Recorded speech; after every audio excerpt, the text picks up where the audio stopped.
Good evening, ladies and gentlemen, and welcome to the 8th round of Cone Racing League Tier 3 here.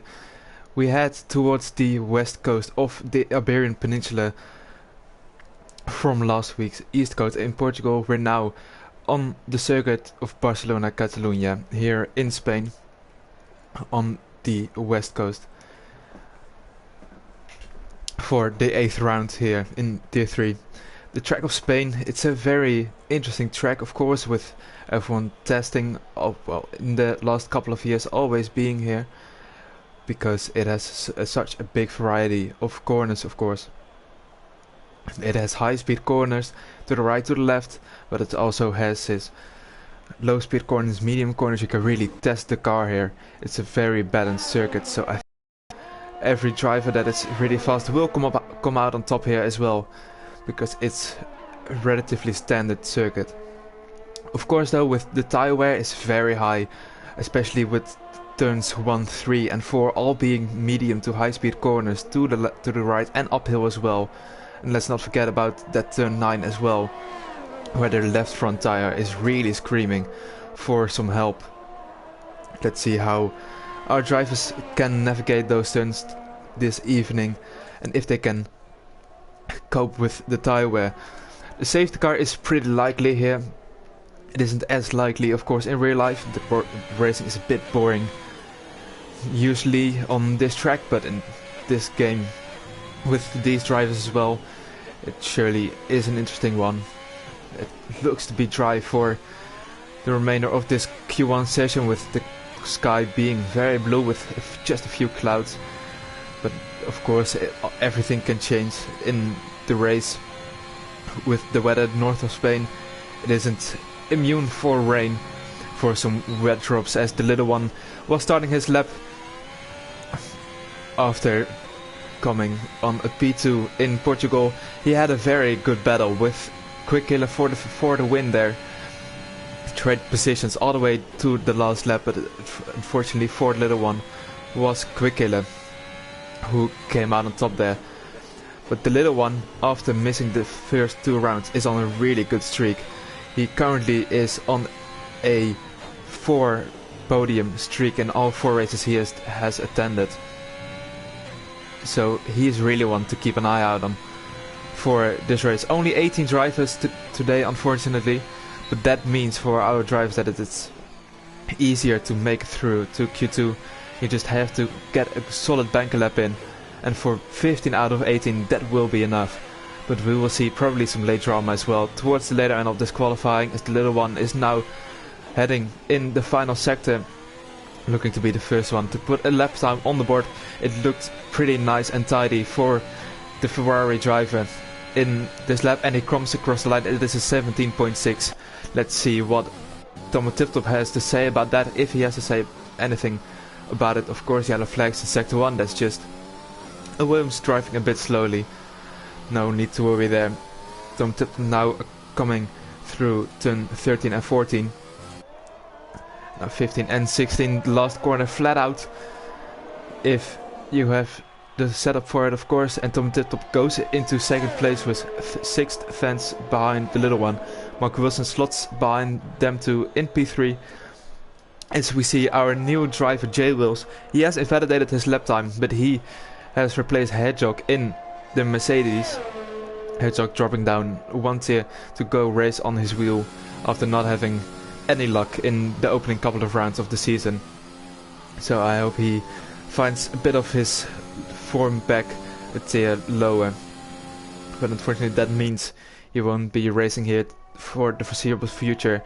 And J Wills probably one for a contender for a race win, to maybe stop the domination that Quick Killer is going on for the last couple of races. Maybe he is the one to stop that force from outside that we didn't expect at all coming into this season, of course, being him a tier higher. But he is on the medium tires through turn 9 now. He takes it safely. Of course, he invalidated last lap. He doesn't want to do that anymore. McLaren just ahead of him is stationary there. He goes purple in sector 2. Let's see if the Mercedes driver can indeed live up to that and go up into that P1, or at least get a competitive lap time in on the medium tires. Of course, we don't expect them to be faster than the softs. Let's see. Coming across the final turn now. Taking a very short line to the line. Warrior Huntsman already retired. I reckon he has a qualifying ban. I'm not 100% sure. But he didn't do it on track. So that's my best guess. J. Wills goes into P2 just ahead of McConey, who was the last one to put a representative lap time in before the Mercedes driver. He is currently in P3. But the little one probably is looking on those times with a bit of a smile on his face, knowing that no one is beating him so far.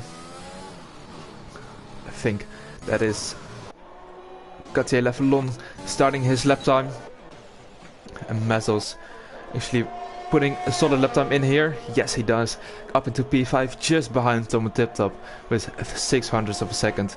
But he is on the medium tires as well, as is J. Wills, of course. Both the only one taking the gamble to go on the medium tires, as Leon goes fastest with only 5 thousandths ahead of the little one. But Leon hoping to find his form back here after a very promising start from the season from the Englishman.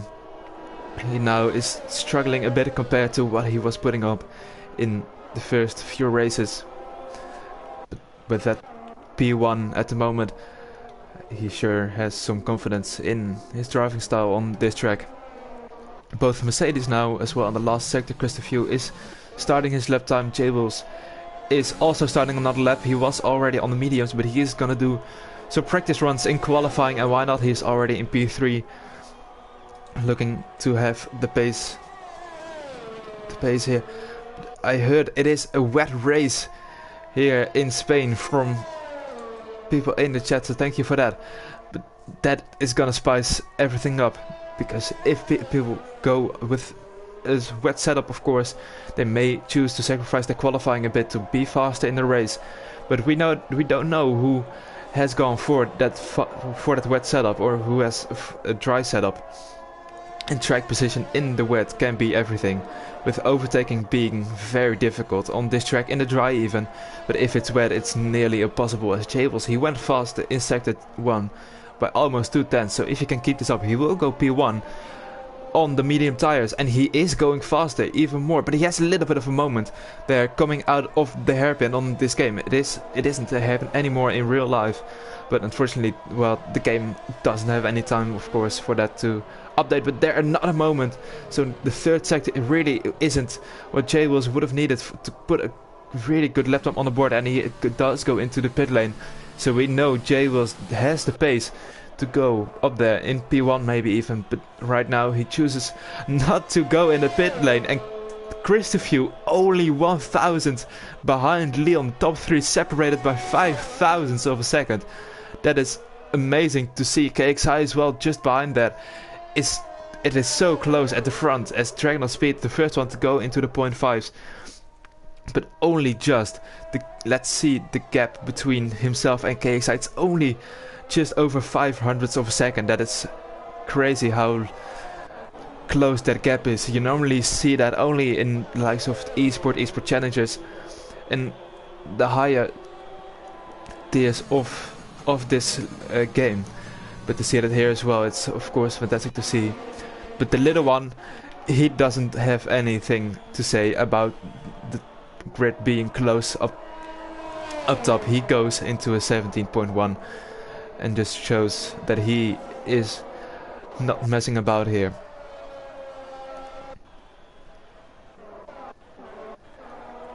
So that I think indeed that was Gauthier Leffelon having a bit of a struggle off track. I don't know if he was just trying to let that Alfa Romeo by, or if he indeed had some trouble coming out of turn 4.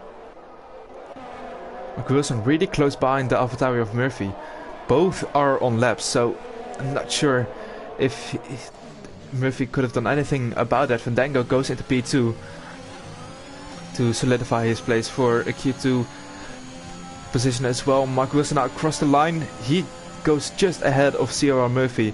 Mark Wilson into P7, Murphy into P9, with of course Warrior Huntsman as well retiring. Only 2 will go out that are setting a lap time in Q1. Quick Killer into P4, championship leader. He is the man on fire in the last couple of races. And I think everyone with the 0.6, with the 0.7 as well, can already just relax in their garage a bit. Sit back and relax and watch everyone else, like AFL here, do their laps. Turn on his ERS just before the last corner. DRS wide open as well for this pretty long straight. Approaching here to one, now brake at about 60 meters, and he goes down to third gear even. Now through turns 2 and 3.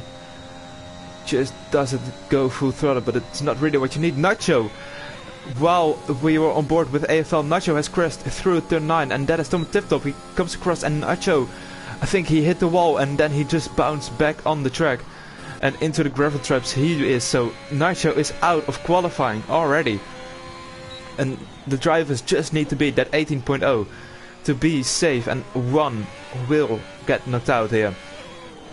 And at the moment it's of course a shuttle between Riordan and AFL, and then it's Mazzles, last week podium sitter as well. He is currently at a bit of a risk on P14 with only 18 drives and 2 retirements.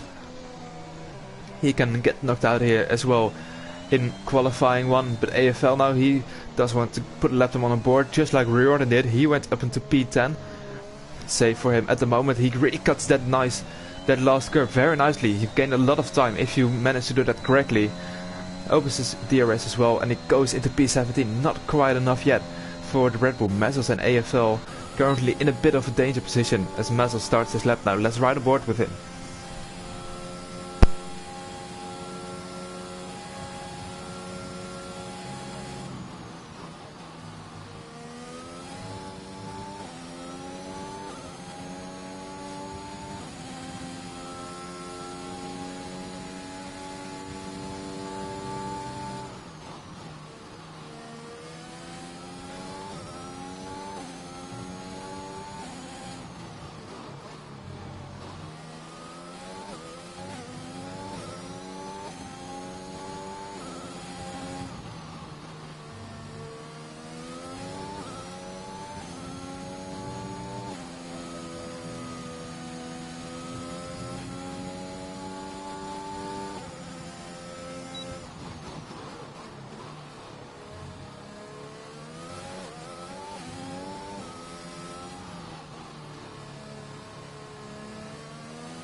Mazzles across the line into P5, which is a bit weird because he has the same time as Leon. But Leon of course had it earlier than the Williams driver, but he's still ahead of the Red Bull. It doesn't really matter, I don't think, in this stage of qualifying, because they are through anyway. But the field spread is just so close, as I mentioned earlier. But Mazzles slots into that there as well, just 2,000 behind Quick Killer and 1,000 behind Christopher. So that's 3,000 separating 4 drivers on a track of more than 4 kilometers. That is great to see, of course, and it has a lot of good promises for the race. You just need to hope that those promises can become reality as well. As got the 11 on now. He does want to do something about his position at the moment, but he hasn't validated, but he has enough ERS to go for another run as well. And there's a Ferrari coming through the final corner as well. He has backed out of his lap, and it doesn't look like he's going for another one. KXI just so happy with where he is right now. J Wills is on the mediums once again, so he really is putting the distance into those yellow tires. AFL improved just, and it's not enough to jump any positions, and he really needs to get a good lap time on the board, otherwise he will be knocked out in Q1. Same for Tomo Tip Top, and if they don't get a better lap time in, it's qualifying over for them, and we will head into Q2 with only 14 drivers. But of course the session is not over yet, so I hope both drivers can manage to do something about their positions right now. Murphy as well, not certain if he's going through. He is starting his lap as well. Got the level on, he is currently on the lap, and he is improving by 200s in the middle sector. He if he made a mistake in the last sector, of course he can jump up some more positions. But if he didn't, and he's gonna have a mediocre last sector again, disqualifying may be done for him. But Thomas Tiptop is retired from the session. Gauthier Leflon can't improve. He put the exact same lap time in as he did the first run. So now it's basically a shootout between Gauthier Leflon, I think, and AFL. But maybe Gauthier Leflon is already safe as Mark Wilson crashes out on turn 9 as well. That's really unfortunate for the Alpine. He was already through to Q2, but now he's just stationary there on track and he is out of qualifying. His time would have been enough surely to go through, but he is out of qualifying. Is Mark Wilson? That's really unfortunate for him. Of course he's, well, I dare to say, a bit used to getting knocked out in Q1. That happened more often, but then he showed the pace this time to make it through to Q2. He put a really solid lap time on the board. He was P10 at the moment. Because Murphy goes into P3, really showing his pace with a solid lap time from the AlphaTauri. But Mark Wilson, he was basically he was through as AFL retires the car as well in the pit lane. So that's already qualifying over with more than a minute to go. Everyone in the top 13 is going through to qualifying too, and everyone behind there is either crashed out or just couldn't manage to set a fast enough lap time. AFL and Tom Tiptop, the ones who just weren't fast enough, and both the Alpine duo both crashing out and turn 9. That's probably the most tricky corner on this track as well. Jay Wills is again improving on very old medium tires, but his ERS is running out, so I reckon he's gonna stay in P11. Leon on the lap as well. Purple in sector 1, he just wants to show that he's the quickest man here on Spain, and just let everyone know that he is a force to be reckoned with in this qualifying session. Quick killer as well. Purple in sector 2, let's see if Leon can follow up on that. They're currently 2 thousandths away from each other at the time. Leon is improving, but not by a purple amount. Murphy goes into the pit lane. J Wills as well, he follows him. Quick killer doesn't follow them.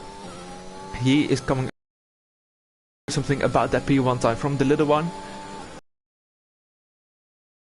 Hundreds. Purple in the last sector as well. Going into the point ones. Leon as well now coming across the line. It doesn't really matter where he's gonna go, but he is in P4 quite a big way from the top 2 guys, a league of their own. Gauthier Leflon as well, he is safe. He heads into the pit lane. Now we only have to wait for Quick Killer to come across the lap, almost losing the car there. Come across the lap, go into the pit lane and retire the car. But that is the qualifying session. It ended a bit earlier than expected because the crashes, of course. But the guys out are Raria Huntsman, AFL, Tomo Tiptop, Nacho and Mark Wilson. The last 2 having crashes. Gauthier Leflon just making it through because of those incidents in turn 9 for the Alpines. Riordan, J Wills and KXI through as well. And Jay was in Riordan just missing out on that top 10. And the top 10, especially P4 from P10, is amazingly close. All within 1/10. KXI in P10, Christopher in P9, Mazos, Marconi and Dragon on Speed, all just outside of the top 6. Then it was Leon. Now Murphy was in P5, Leon P4, Fandango P3, Quick Killer and the little one continue to fight their battle at the front from Portugal. But this qualifying his soft tires still to use all of them, because he only went out on mediums and did a heck of a lot laps on them. But he is through on his tier 3 debut, so let's see what qualifying 2 can provide.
We have the little one again being the first one out on track to maintain his P1 here in Q2 as well. I don't think drivers are gonna try on the mediums because it is gonna rain in the race, but Riordan still is going out on medium tires just to save one set of soft tires in case he makes it through to Q3, of course. Maybe even being the best bet. Almost everyone now going out for their flying laps. Just a banker lap in Q2, maybe even making it through with that run. If you're fast enough, of course, that is. Which can't be the case for everyone, as the little one there has a little bit of an off-track adventure in turn 9. But didn't do it as wildly as the both Alpines did. Both probably just lost the traction on the curb, hit the wall, beached in a gravel trap and couldn't go anywhere with their cars. The little one now starting his lap, got a really solid exit out of the final corner now. Coming across the start finish. And there he goes for his lap of Barcelona. Into turn 1, brake around the grey bit there on the left hand side. Go down to 4th gear, hit the inside curb very nicely there. The left curb on turn 2 can be very tricky, but if you nail it, you can ride it a bit more. Here, stay to the right as much as you can. A 22.0 in the first sector, going to turn 4, getting on the power very nice and very early. Into turn 5, a bit of a blind corner even. You can't really see where the corner is going. Now through turn 6 and 7, this tricky chicane uphill. It's very easy to lose the rear of the car. Here as well into turn 9, probably the trickiest section on this track. Let's see what he can do in sector 2, and it is a 51.1. Now through the hairpin turn 10 and turn 11. That curve on the inside is very tricky, as you see there. The little one lost a little bit of traction, and that is gonna cost him a little bit of time. Now into the really ultimate section of this track, the double chicane almost even. And last corner flat out. Turn 16, open DRS nice and early, and it is 17.8. That is way off what he did, of course, in Q1. So he surely is gonna look to go for another one and improve that lap time. Dragging on speed as well into the 0.8. So the lap time is not as quick as we used to seeing in from Q1. Let's see if McConey can do something about that. Christopher has invalidated his lap time. Going out across the final corner, can he go into that P1? I don't think so. No, he can't. An 18.6. So there's definitely a lot of time to find for him. Jay was as well 17.9, and that is the lap time we were expecting to see. KXI with a 17.0, quickly followed by Mazos with a 17.3. But that is currently the fastest lap time from this whole session, the 17.0 from KXI. Both Ferraris looking really strong, but the little one, we know, has more in his locker. So he's gonna probably go in the pit box this lap, put on a fresh set of tires, refuel where needed, and go out again to actually put a representative lap time on the board. Mazda and KXI here, both pulling over to the side to let everybody through. Fandango going into P3 with a 17.5. The little one pulling into the pit lane is dragging on speed on the lap. I'm not really sure, but his ERS is completely full, so that tells me he's indeed going into the pit lane. Jay was purple in sector 2. Let's see if his teammate has invalidated again, but Jay Wills is going for 2 consecutive runs here in Q2. Of course, it doesn't really matter with those tires because it is wet at the start, so you're not gonna start on these tires anyway. Round the final corner, it looked a little bit hesitant on the final steer-in, but nonetheless he is gonna come across the line, and just behind McConey, who set his lap time in front of him with a 17.5 as well. McConey, Jables and Fandango all really close to each other. Gautier Lefanon now coming across the final corner as well. Can he do something about that? No, not really. Into P6, but that just shows that the little one and Dragon Speed really didn't get their laps together. Leon probably beat them as well. No, he doesn't. Mistake as well for the Red Bull. Goes into P9 with a 17.9. Of course, it's the same case as the last time out in Q1. There are less drivers competing, so there will be less drivers knocked out. So the likes of Riordan probably looking to make benefit of that with going onto the medium tires. We saw it in Q1. Those tires are really solid over the one lap, as Jay will show us. So maybe Riordan can copy his strategy as well and just save another set of soft tires. McConey, I don't think he's on the lap, but he looks to be pushing. So let's just see as he rounds the final two corners. Now he is going into the pit lane, as is Jay Wills, because he has backed off, but he probably has some fuel on board, doing the same strategy as we saw him doing in Q1. He's lining up his run with a very nice exit from turn 15 and 16 to carry on the most speed on this long straight and into turns 1 and 2. Sweeping corners down to 4th gear, hit the apex on the inside, and here as well he rode the curbs, but that is fatal for him. He rode the curb, but he did it too much, and it proves fatal for Jay Wills, our tier 3 debutant here. Hits the wall on the left hand side of the track from turn 2, and that is qualifying over for him. Really not what you want to see. He showed the pace in Q1 on those medium tires to be a contender for the higher up places, but now he is going to start P13 as KXI knows that is his qualifying secured, and into Q3 he probably goes with only 2 drivers now getting knocked out. If they set a lap time above Jay Wills and Riordan on those medium tires, he didn't really look that stable in turn 2, but if he can find solid time in the sector 2 and sector 3, maybe he's on for a lap time that will see him into Q3. But he also loses the rear on turn 9, but he does very well to keep it out of the barriers, I wanted to say, but he manages to avoid the barriers on the right hand side, but then he hit the barriers on the left hand side by overcorrecting. That is twice now we see drivers crashing out while I'm on board with them. That's commentator's curse at its peak, if I've ever seen it. That is very bizarre to see. Let's run aboard now with Murphy. Let's hope it's not 3 in a row with the AlphaTauri as he now starts his lap time. It's quite bizarre to see both drivers crashing out on their laps while we're on board with them. But Murphy is taking a little bit of a more secure line through sector 1, not hitting that inside curve as Jay was did. And he comes across sector 1 to put a purple lap time on the board at 21.9 from the AlphaTauri. We saw it, he was fast in Q1. Let's see if he's fast in Q2 as well. Now through turn 5, kept it in 3rd gear there. For turn 7 he shorts it down to 4th. You can cut the inside curve there a bit from the first corner, but that also can unsettle your car. A bit of a break into turn 9 just to keep the car on track. It's not purple in sector 2, but it is looking like a pretty handy lap time from Murphy here. Through turns 12 and 13 now. Really can attack this corner more than you think.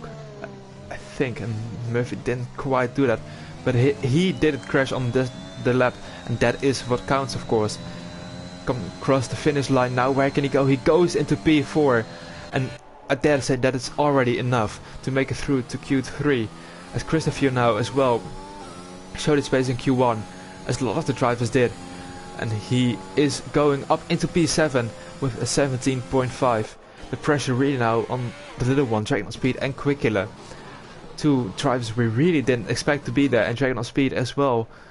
He has his days, but he also really can struggle on some circuits, but we saw he already did a 0.6 in Q1, so with the track evolution he can do a 0.4, and with the field being so close, everyone in the 0.5s, he really can jump up some positions. Quick Killer is starting his lap time now, but McConey was already on one in sector 1 now. Coming across the delta, breaking under the bridge, he is improving by only 7 thousandths, but it wasn't faster than Murphy's. I think a little bit of wheel spin coming out of turn 4, but it didn't cost him too much, I don't think. Down to 2nd gear, shorting up to 3rd for turn 5. To 6 here, it's not really a turn, just a kink, and he really cuts the turn on the inside there. doesn't break for the right-hander as well for turn 9. It's looking like a very good sector 2 from Marconi here. What can he do? And he goes purple indeed, almost improving by 2/10. And if he can keep this up through the final sector, that is going to be P2 for De Haas, and surely a place in Q3 for him. I think that was Christopher indeed. He went up into P4, securing his place.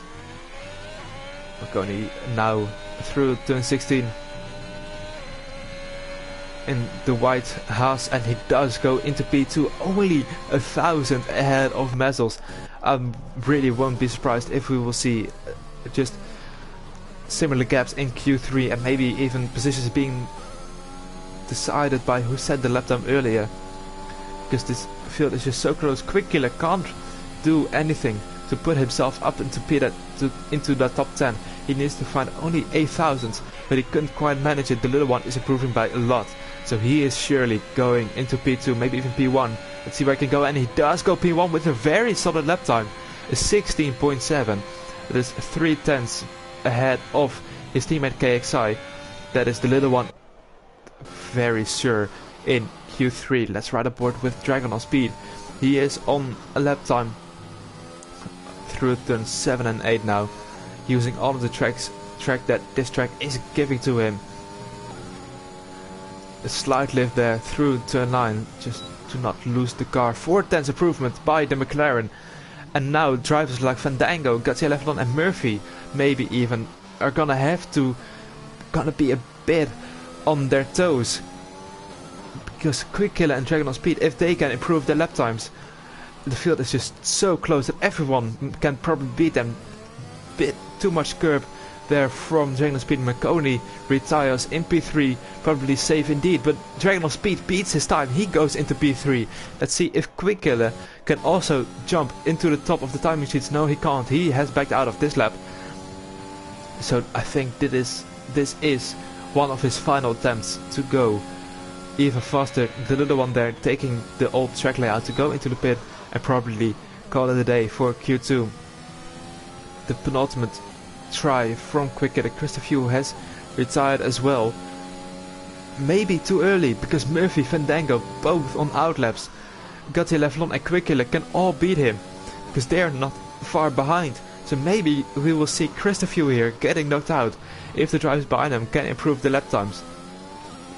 But that is of course a big if. Gauthier Leflon needs to go out of pit lane as well, because otherwise it is him definitely knocked out. Quick-Killer now going through turn 9, and Gauthier Leflon isn't going out, so I think that is the Frenchman knocked out in Q2 as well. Maybe he wants to start on those medium tires with that P11 currently, but Quick-Killer, his teammate, is probably gonna improve, and that means P12 for Gauthier Leflon, and pole position for the alternative strategy goes to J-Wheels if Quick-Killer can hook this final sector, and it does look like he absolutely nailed the final sector, short shifting up to 4th to keep traction down. Gauthier Leflon indeed retiring, and Quick-Killer jumps up into P3 just behind both Ferraris.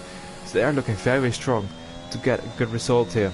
Murphy was slightly down in the first sector, as was Fandango. Fandango now, I'm not really sure how that worked, but he had a slower lap time than J-Wheels, but the game showed him to be in front of the Mercedes driver just ahead of him, so he needs to improve by 6,000 to go ahead, and he doesn't.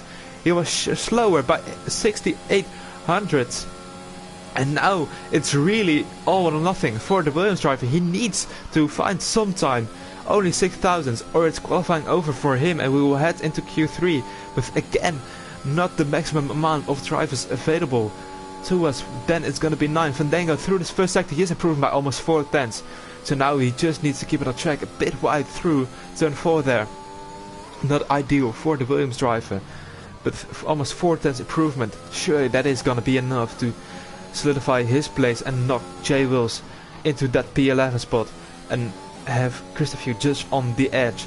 Murphy has gone into P5, but it doesn't really matter because he was through anyway. But just to be sure, of course, Fandango now through sector 2, and indeed he lost some time probably in that 4th turn, and with his ERS also being a bit low, he really needs to get a solid last sector. He doesn't need to be on the limit, but he really can't afford to be far under it either. Through turn 15 here now, and 16 flat out towards the line. His ERS is gonna hold, it looks like. Is he gonna improve? Yes, he is. Up into P9 goes the Williams, so that is him through as well. And J-Wills, Godzilla Levelon and Riordan, two of those crashing out a bit earlier in the session, won't be making their appearance in Q3. But the little one really set the pace, really set the tone for all the other drivers as well, with a 16.784, a very fast lap time from the Ferrari, with his fellow Brit and teammate of course following in P2 with just under 2.5 tenths down. Quick Killer and Jagger Speed on the second row in qualifying too. Of course, it doesn't mean anything. You can be P10 here, but if you're P1 in that last qualifying, that is what matters in the end. Dragon and Quick Killer in P3 and P4, McConey and Murphy in P6 and P5 respectively. Mazzels just 1,000 behind McConey, but he is in P6, followed by the Danishman of Mazzels. Then it's Leon Fandango and Christopher rounding up the top 10 and all making it through. So almost everyone with a lap time made it through to Q3 except for Godzilla Levelon, but I think maybe the Frenchman chose to be on that alternative strategy for the race. Although, of course, it is gonna rain, so I'm not really sure what the Frenchman was thinking there.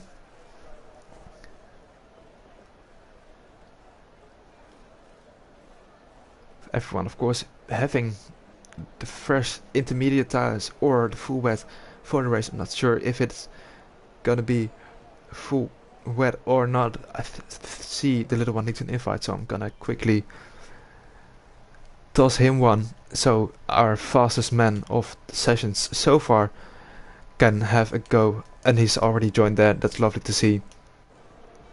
So he can have a go at pole position and not being taken away by that unfairly.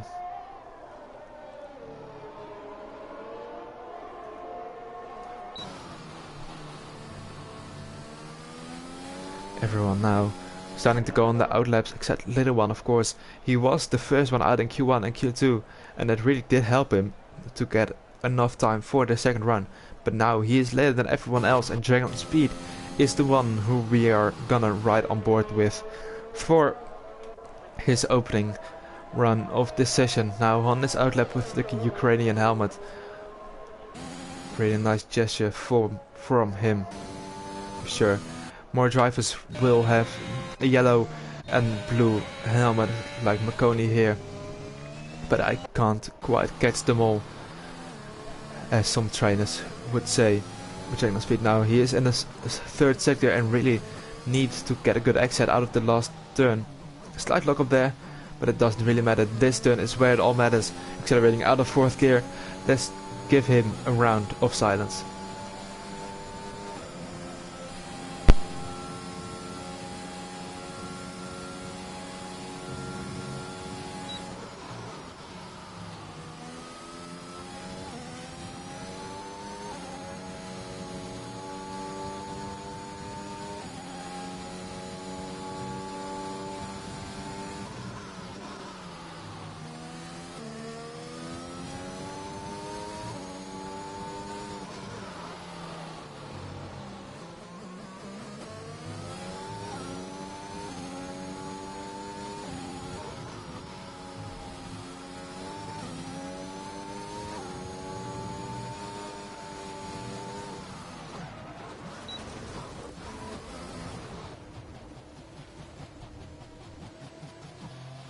And that apparently is what happens when I ride on board with drivers through turn 9. Dragon Speed though manages to keep it out of the barriers, so he lives to fight for another lap time.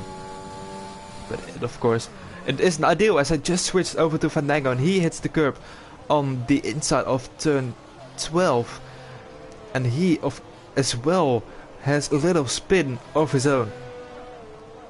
So not really the most swimmingly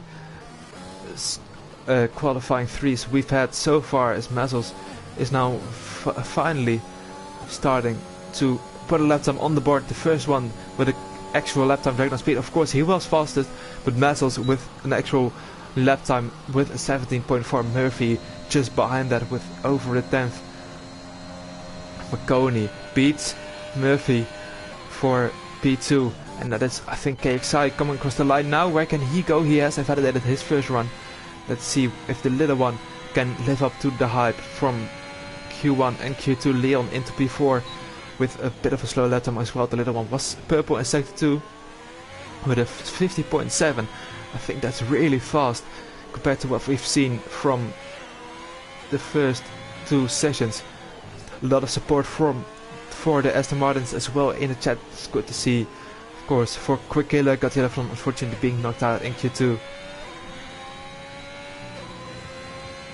Going across the line now is the little one, and he does go into P1 with a 17.0.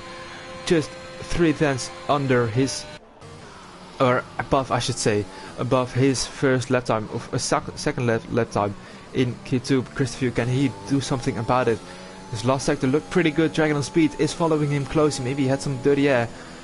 Christopher goes into P2. Where can Dragon on Speed go? He can go onto Professional Pole with a 16.9. Can Quick Killer have something to say about that? No, he can't. Just 13 thousandths behind that. McConey coming across the line now. He went purple sector 3, but it wasn't enough to go any higher than P4. KXI now across the line, and he does go even faster into P1 with a 16.8. Great stuff we've seen here. Leon can't quite match it with a 17.5 going into P8. The little one was fastest, but then he got beat by 3 other drivers. But we've seen the little one really needs to get his second run together. That is where his pace really lies. So excited to see what he can bring us in the latter part of this qualifying session. Christopher only 8 thousandths back on his lap time. If he can get a good sector 3, which he doesn't. Rode the curb there too much, and that unsettles your car. Just too much to keep hold of it. Quick Killer looks to be on a fast lap as well. Dragon on Speed didn't. He backs out of it. Let's Quick Killer go. Can the Indian driver grab pole position? Or at least professional? No, he is going into the pit lane. McConey as well with an validated lap time. Leon exploring what the track will be on the next game. And Fandango is the one going for a lap time. Unless KXI is on one, but he also was looking for the new turn 10, which unfortunately still isn't there. You can keep driving on it, but it won't magically appear.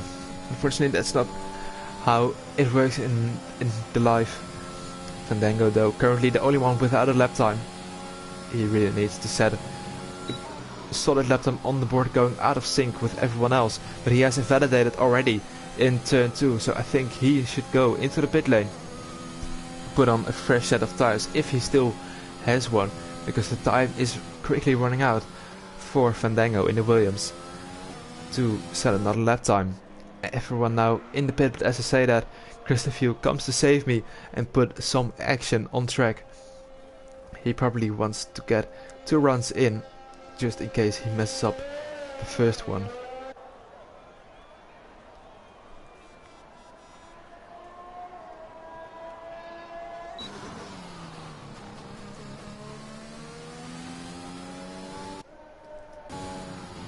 Let's also keep an eye on Fandango, of course.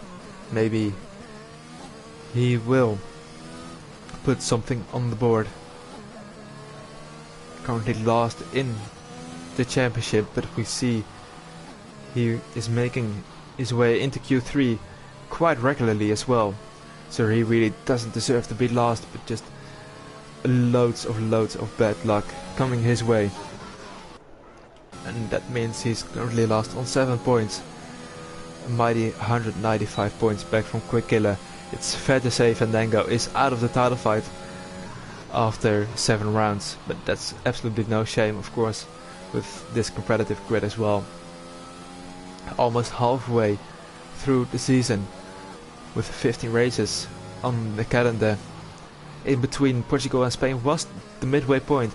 We don't really have a midway race, but you can kind of say that this is the one where you can see where everyone is with 8 races past.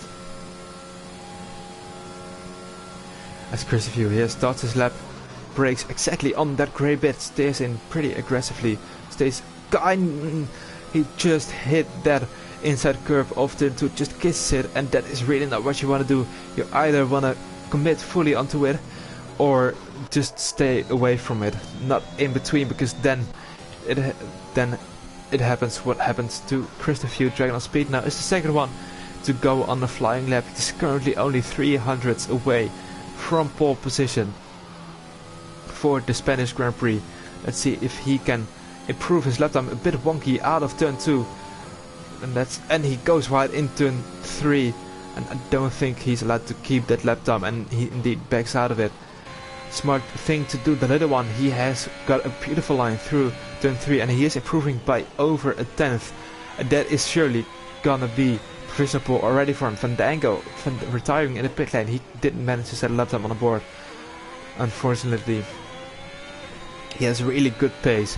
He's just struggling to get it out of there.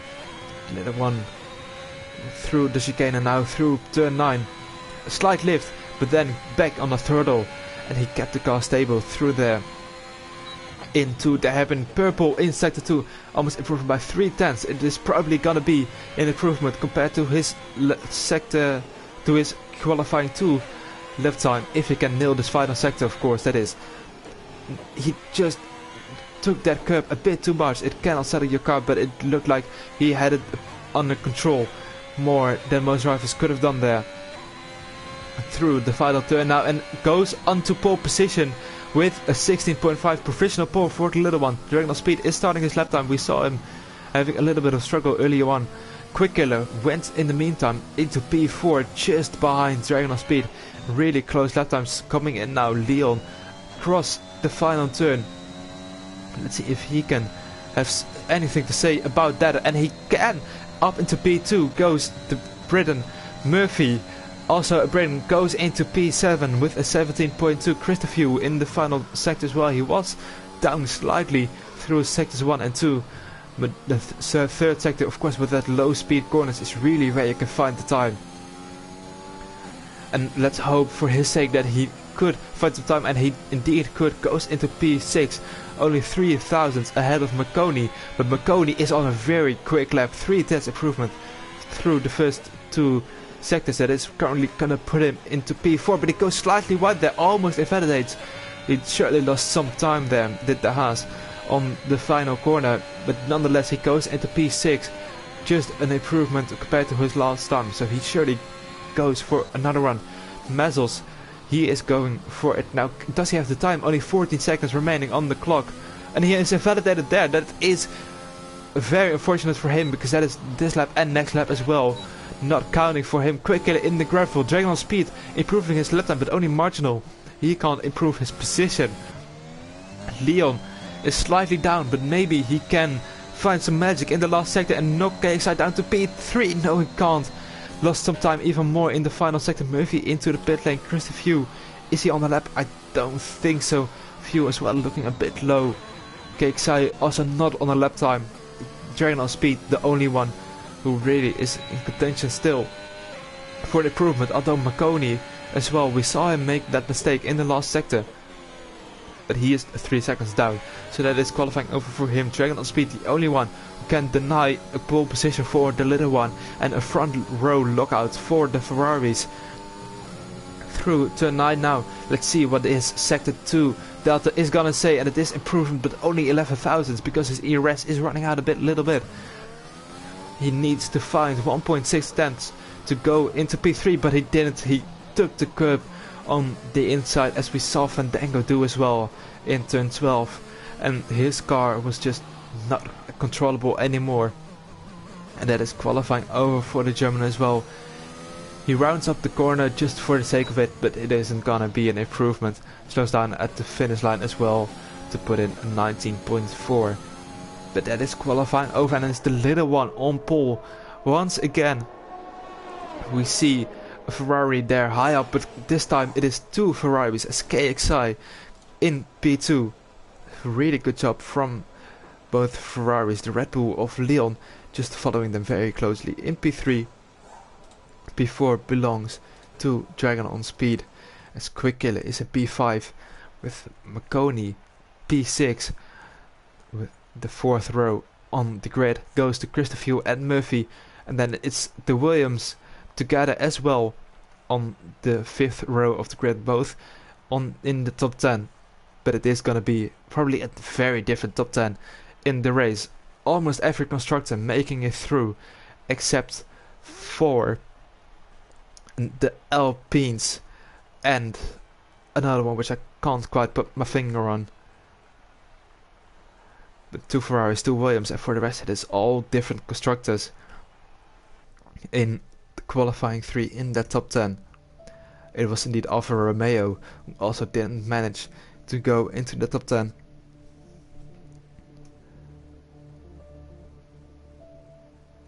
Let's see how heavy the rain is gonna be. And it is looking like intermediate conditions for the race start.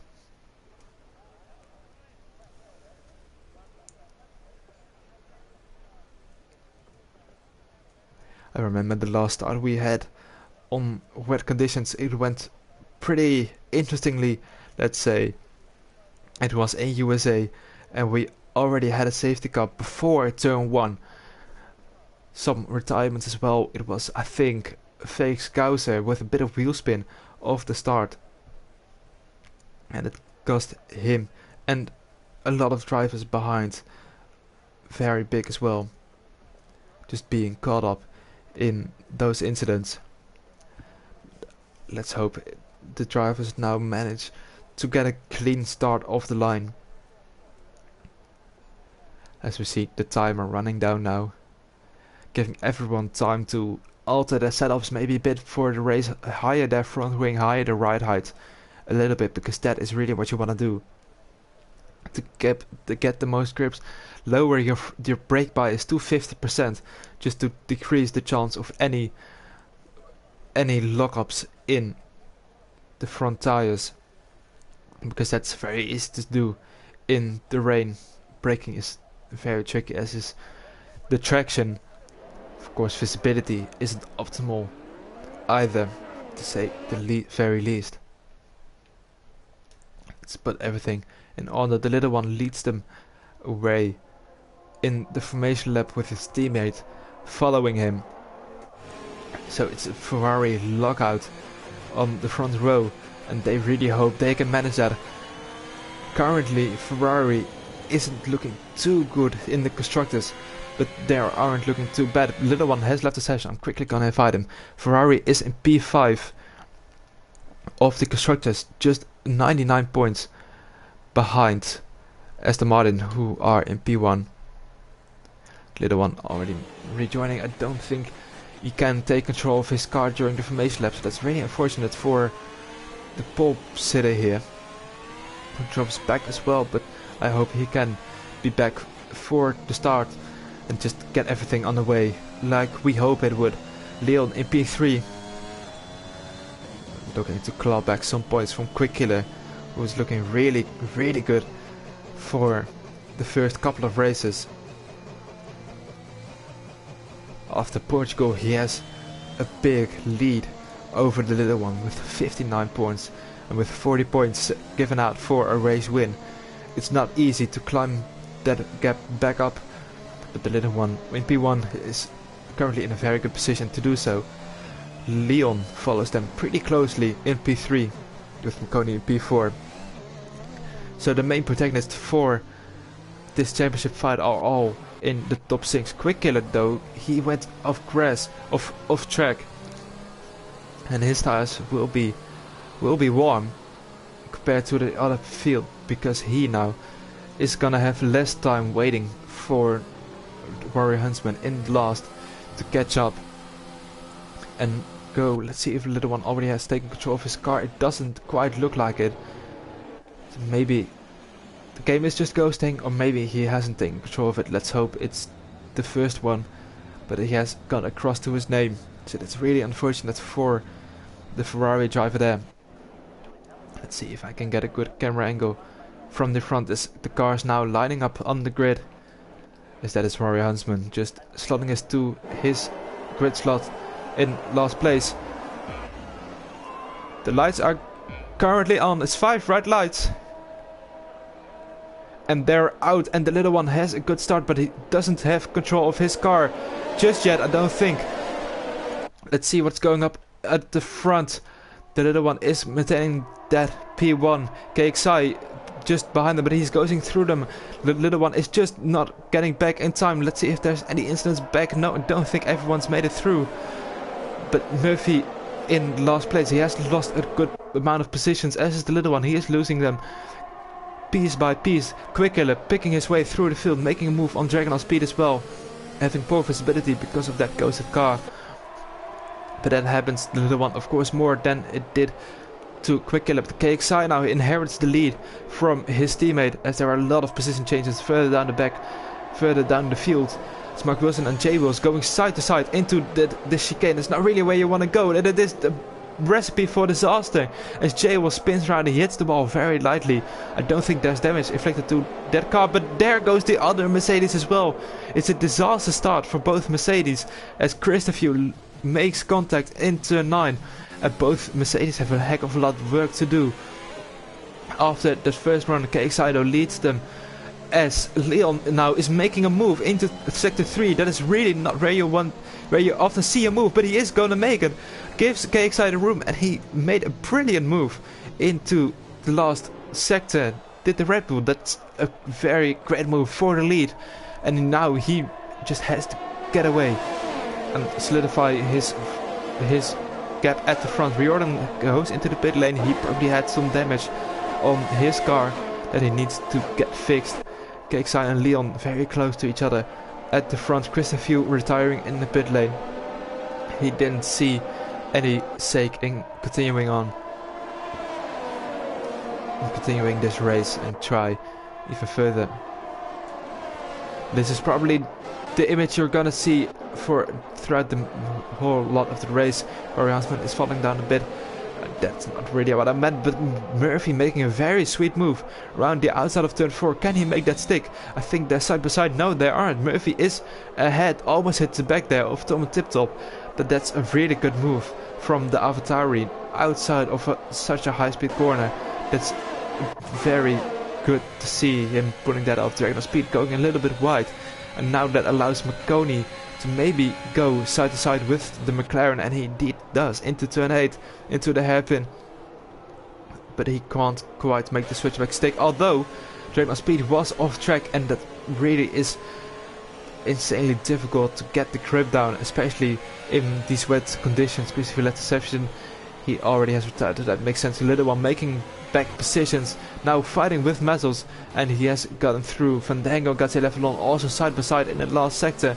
Not really a place where you see side by side moves going on, but the Gatsy Levelon almost hit the back there of Fandango as well. Had to lift now side to side into turn 1. Quickiller almost looking to make a move on KXI, very close to the rear he was. And Gatsy Levelon here backing out of that fight, choosing to not fight the Williams driver, to just keep it solid. But now he can maybe lose position to Nacho, as he is looking down the inside of turn 4, but backside of it as well. But on the apex, Nacho carries slightly more speed, so they're still side by side. But Gatsy Levelon there, a bit more traction, not on the braking though. Nacho hitting the back of that Aston Martin, but that settles it down. Roundsman into the pit lane as well. Bottom 3 all having to pit for a fresh set of intermediate tires. And that is the action of the first few laps settling down, and as I said, that's Murphy going for a spin in turn 7 and 8, the high speed chicane.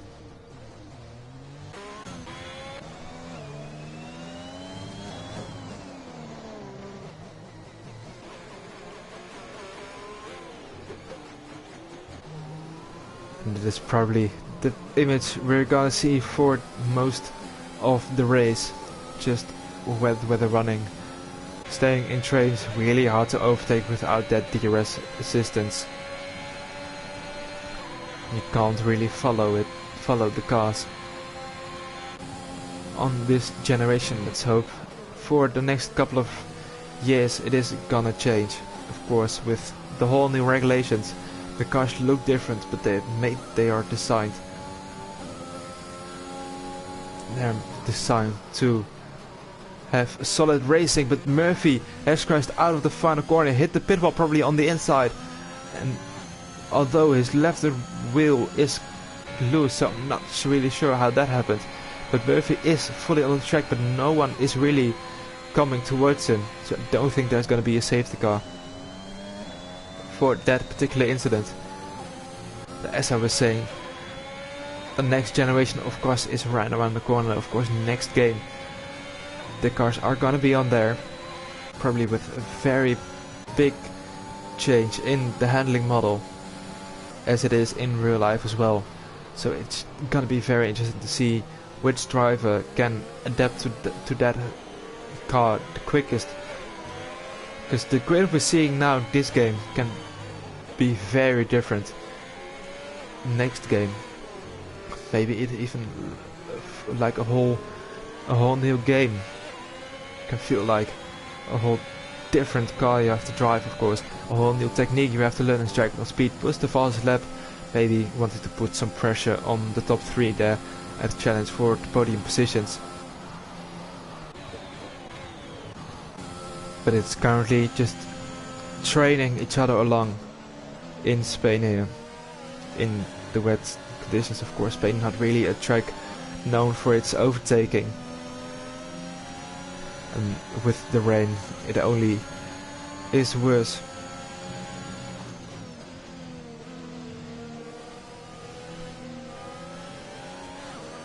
Stay on board here with Nachos. Look like he's the fastest car, the closest to anyone, but Dragon Speed has left the session as well. So we see a couple of drivers having some connection issues, and both really not helping their chances of a good result. Dragon was putting the pressure on the top 3, but now if McConey can get past, he is looking very tricky, because overtaking is basically a no-go on this track, on these conditions. And there indeed McConey does get past in turn 12. Nothing Dragon can do, of course, with him not being in the session. There he is taking control of his car, but the little one having a little bit of desync himself there.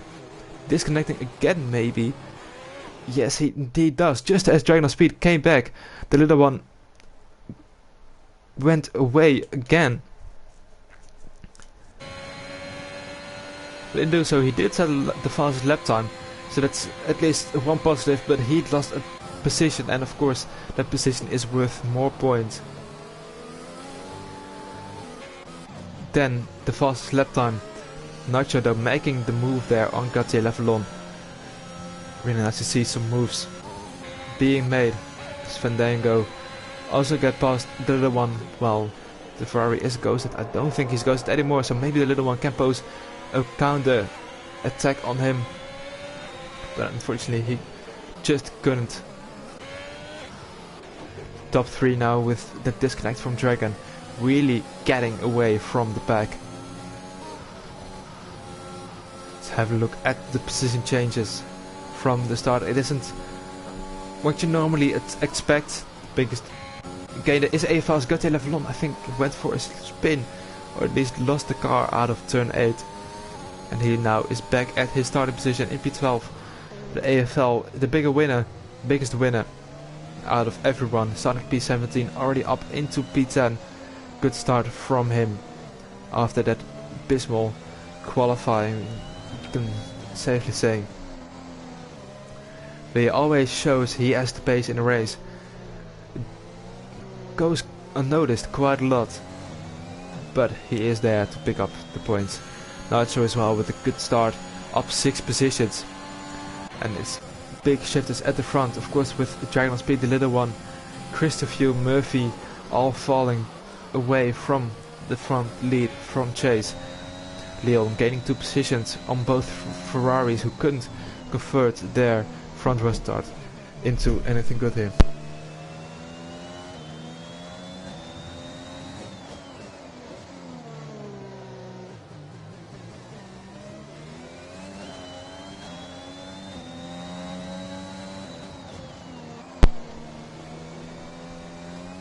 Leon having a very good start, jumping both Ferraris who indeed couldn't convert their front row into anything good. Although KXI is still in P2 of course, which isn't bad at all. But Quickiller here is going to have a look on the inside of the Ferrari, having a big lunge. But that is also what it's gonna cost. The Ferrari just having a lot more traction on the exit out of the hairpin. And Quickiller has to settle for third at the moment. The strategy maybe can spice some things up with maybe even being a 0 stop or a 1 stop. Let's see what our drivers decide to do. Currently entering lap 8 of the race. Little one, of course, the biggest loser, if you're not counting Murphy and Christopher, who DNF both. One in the pit lane, one, well, almost in the pit lane as well, but just out of it in the pit wall. With his internet issues, unfortunately he couldn't really put up much of a fight to retain his pole position and convert it into a win. Although of course the race is still young. 25 laps to go. It isn't over by any means. Marconi really just having a little bit of a space of his own in P4. 3 seconds behind the car in front, but also over a second in front of Dragon on speed.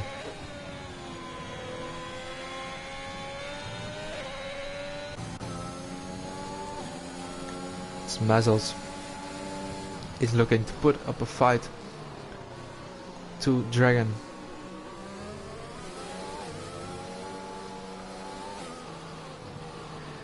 But he has to wait for the main straight to maybe even think about making a move.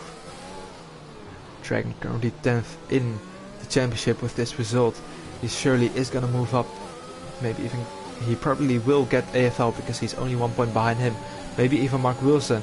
But now Dragon and Mazels both using ERS. Mazels in the slipstream though, so he's gonna have a bit more straight line speed. But once he pulls out of the slipstream, he just can't have that same overspeed he had while being in the slipstream of the McLaren. Punching a hole in the air was the McLaren there for the Williams of Mazels. But once he pulled out of it, the air resistance got back on and just was too big for him to make an overtake.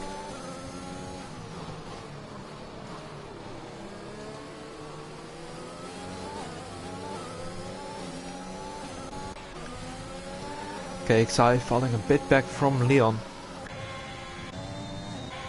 Both KXI and Leon on a high percentage of ERS. The same can't be said for Quickiller. Is he gonna make a move again in the hairpin? He just isn't too far back this time.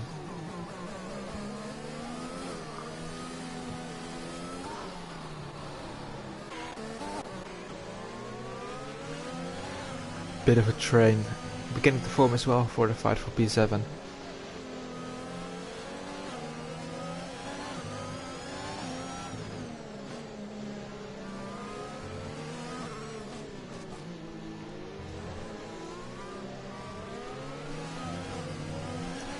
The other one really hopping over those big yellow surface curbs. Nacho copying him as he tends to do. Fandango trying to break the toe from the little one. Nacho having none of it. He just drove straight forward. Maybe Fandango was trying to cool the tires a bit. Just go onto the wet part of the track.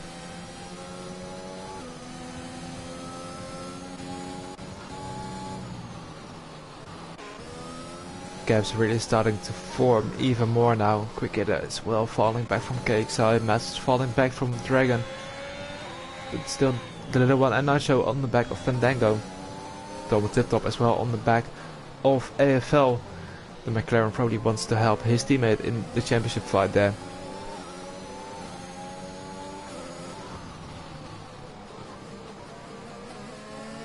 See a yellow flag, and that is Ferrari Huntsman in turn 2. He was already in P16, so now he's going to be even further in P16. Riordan having a disaster start as well. really far back. One of the few guys that has to make a stop. Harry Huntsman again going for a spin off the track now as well. So he needs to be careful to not light up his tires too much. Jordan in the fight still for P5, maybe even P4 or potentially P3, P2 in the championship. He's one good result away before this race, but considering where he is at the moment, only scoring 2 points, it is gonna cost him a lot. Except of course if the drivers in front of him decide to pit, as Jables is very close on the back of Gauthier Levelon and he is gonna go for it. Of course it's a once in a race time opportunity for the Mercedes driver to get past the Aston Martin, and he grabbed it with both hands. That's Jables up to P12, kind of recovering after that poor start, of course spinning as well, and the qualifying really didn't go his way either. Quicker manages to claw back to KXI, so let's see if he can do anything. Warrior Huntsman with a 30-second time penalty for corner cutting. I reckon he is gonna pull into the pit lane to press the retire button. And he is in the pit lane, but it isn't quite retired just yet, but there it is. Now every driver currently on track is on to score at least 1 point if they manage to see the race out as well and get the checkered flag. Quickly having a bit of a disastrous last sector. He fell out of the 1 second of KXI. Of course no DRS in the rain, but still not really what you want to see. Mark Wilson picking up another 3-second time penalty at the back. That is the ghost of Warrior Huntsman coming out of the pit lane, and that can really upset this train here, but luckily just didn't. But now it is going to park on the apex for AFL, and it isn't ghosted, so AFL is going to really have some trouble there. I lose a lot of time compared to the drivers around him.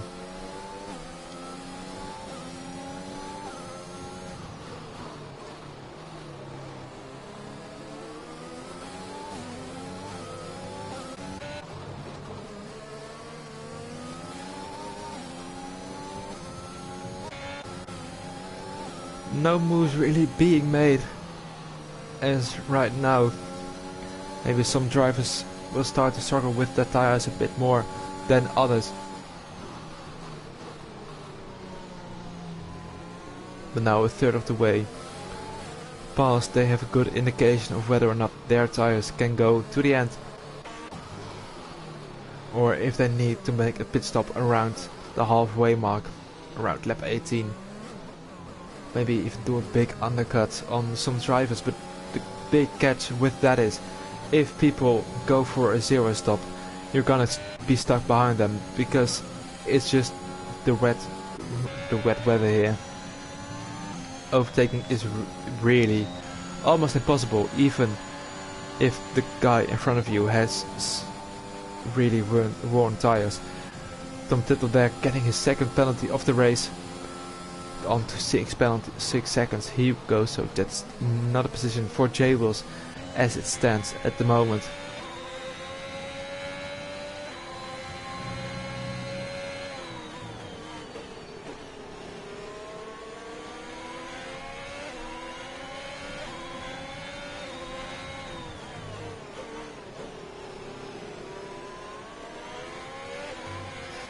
And here now Fandango had a Q3 ban, so that explains why he didn't set a lap time in Q3. But he currently finds himself in P7, so he recovers quite nicely. Of course P10 not really where you want to start if you're at a normal race, but this isn't a normal race, as we all can see. Gauthier Levelon going for a spin as well. Now the last of the runners who hasn't pitted yet. I'm talking about Fandango. He picks up a 3-second time penalty, so those penalties can play a really big part later on in the race, because both cars behind him now, Nacho and the little one, will get that position from the Williams, and maybe even AFL, if he gets on with it, will benefit from that penalty as well, but he can't really see that penalty. Fandango is the first one to bite the bullet and go into the pit lane for a fresh set of intermediate tires, I assume. So he isn't gonna wait around and try the 0 stop. He is gonna do the 1 stop. Does his notes need changing? No, he doesn't. Let's hope for him he doesn't rejoin behind Gauthier Leffernon or Riordan, because then he is gonna have some traffic to deal with, but he is gonna rejoin safely ahead of both of them. So now he can push in free air to get ahead of the little one and Nacho, as the little one again with a connection issue, and Nacho making his way past. This race really isn't going the little one's way with all those connection issues.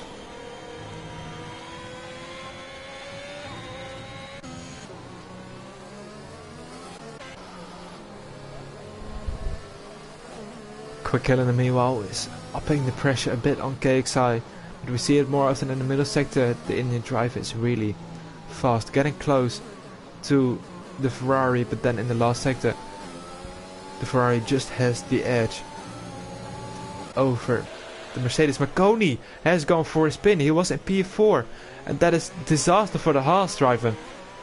He was in a very good position to score very good points, but now he is forced into the pit lane, and it's gonna be a close battle between himself and Fandango. I can't see if he has damage or not. McLaren as well, Tom Tip-Top into the pit lane. Quick Killer making the move on KXI. Let's keep an eye on those, because they are providing some action for once in this race. Side by side into turn 4. Good racing between the two of them. Usually it was Quick Killer and another Ferrari battling out in front, but now it's not really at front, and it is the Ferrari of KXI. Didn't catch if Marconi had to change his wing, but he is quite far behind Fandango now. Fandango up into P9. He is hoping that everyone else also has to stop. Let's keep an eye on KXI, because in sector 3 we know the Ferrari has got pace to make a move here. But they also need to do it, of course, in that dirty air. Squiggler now is pulling away again.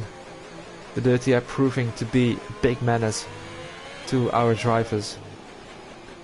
There's no one being able to really pull away or close up to the driver in front. As KXI goes for the undercut, Gauthier Leffernon picks up the penalty. KXI goes for the undercut on Quick Killer, assuming he is gonna pit as well. That's still the big question. These drivers all pitting, but they can make the wrong strategy call. If tires from like Leon, Quick Killer, Dragon Speed, if they make it out, if they are really cautious with those tires and they can stretch it 33 laps, they can be on for a very good result. KXI rejoins, I think, in P7 ahead of Fandango, and quite safely as well. Marconi jumps AFL back in the pit lane. AFL rejoining, I think, very close with Riordan, closer to Tom Tip-Top, but he is behind Tom Tip-Top with those penalties. Currently net behind. Jay Wills making a move on Gauthier Leffernon.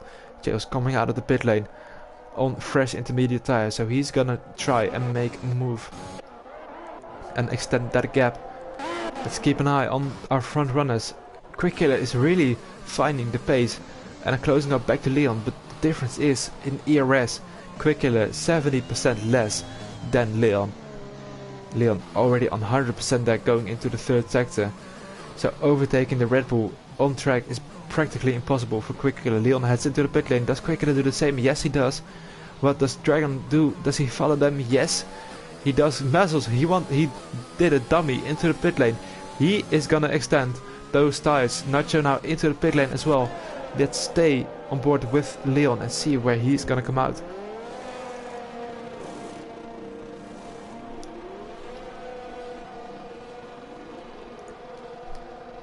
KXI coming across the final corner now, and I think the overcut has worked. Stay on board with KXI. There is Quick Killer ahead of him, so the overcut for both drivers, Leon and Quick Killer, has worked out. And now KXI is really far back in P3. Maybe he made a mistake, we don't really know for sure, of course, but still the overcut proving to be a viable strategy as well, although Fandango and Marconi pulling the undercut on Nacho and Little One, and they are now in front of them as well by quite a lot. Leon really managing his ERS beautifully, Quickly recovering some from that pit stop, so he effectively can use more than Leon because he charged back on the pit stop. Leon already was on 100%, so he didn't gain anything from that pit stop ERS wise. So maybe that is why Quickly was pushing. Of course, you gain around 40% ERS back in the pit lane. Unless you are already at 100%, then you can't go into 140. Unfortunately, the Little One and Nacho are having a little bit of a fight. KXI getting a penalty, and that is really gonna cost him in the fight for a podium, with Dragon only 2 seconds behind him. Massels now bites the bullet, goes into the pit lane. That is gonna give back the lead to Leon, and P2 to Quickly.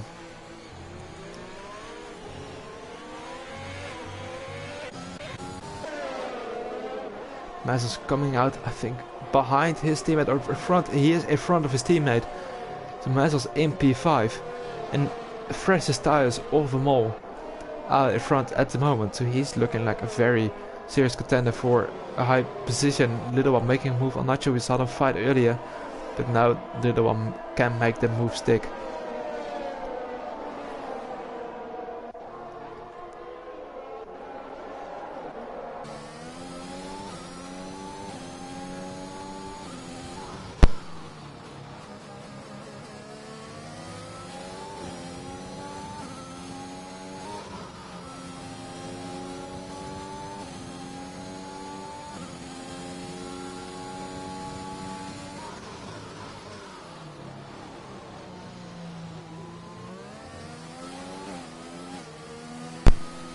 Quickly doing everything in his power to close the gap to Leon.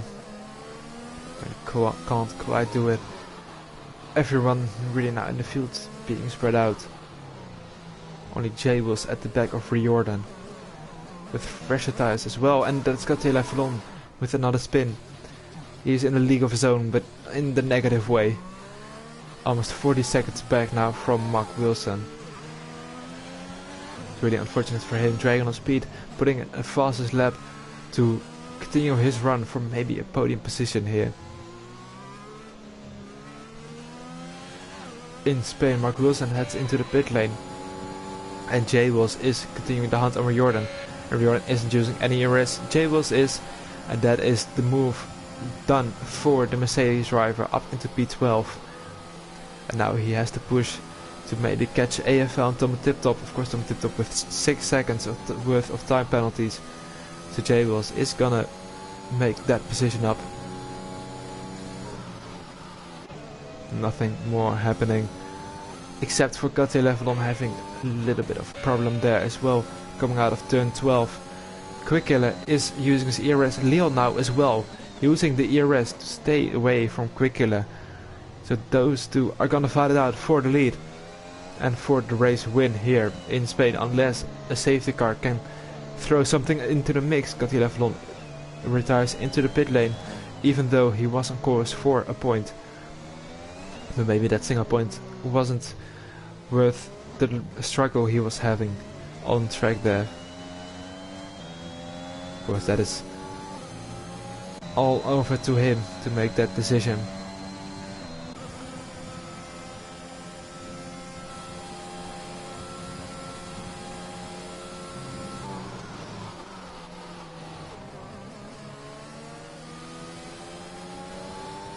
The flags here behind, that is Gauthier Levelon's AI coming out of the pit lane, and he really got in the way of Mazzles there.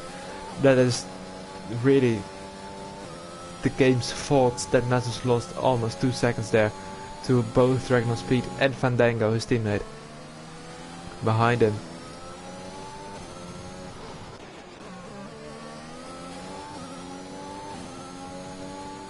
Everyone now a second away from each other except for the top 2 guys.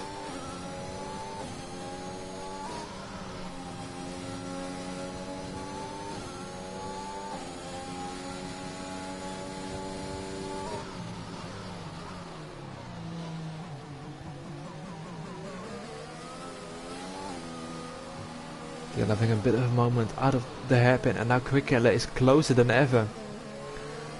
Going into turn 13, under 5/10. But if Leon uses his ERS, it's still practically impossible for Quickiller to overtake, even though he had a better exit. With Leon using his ERS, draining that battery, he was already on a high percentage, and now that's it for this lap. Quickiller can't quite make the move on Leon. Dragon speed closing in on KXI though ever so slightly, almost into that 1 second window from the Williams, from the Ferrari in front of him.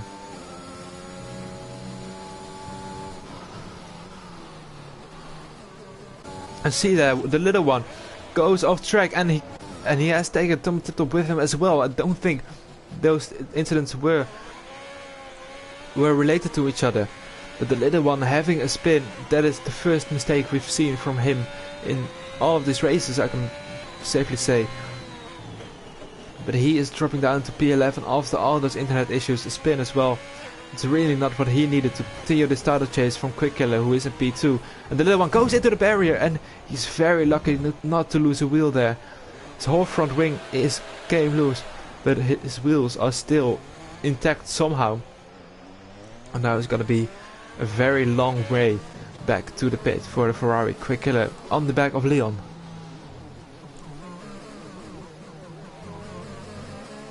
And he got a really good exit. Did the Aston Martin, ducking in behind in the slipstream. Both are using ERS, so that isn't gonna make a difference. Does Quickiller go for a launch up into turn 1? No, he doesn't.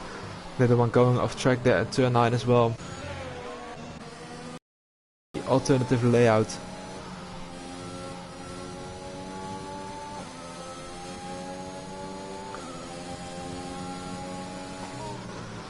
Two battles really going on track.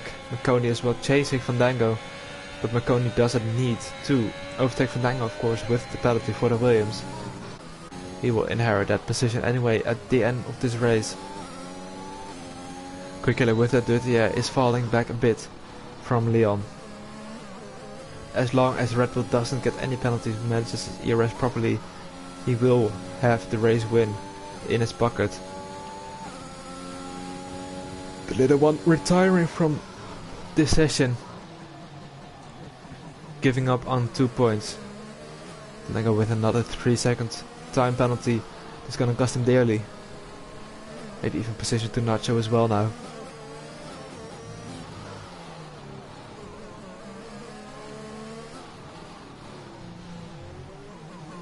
The one really losing out on a lot of points compared to Quickiller and Leon.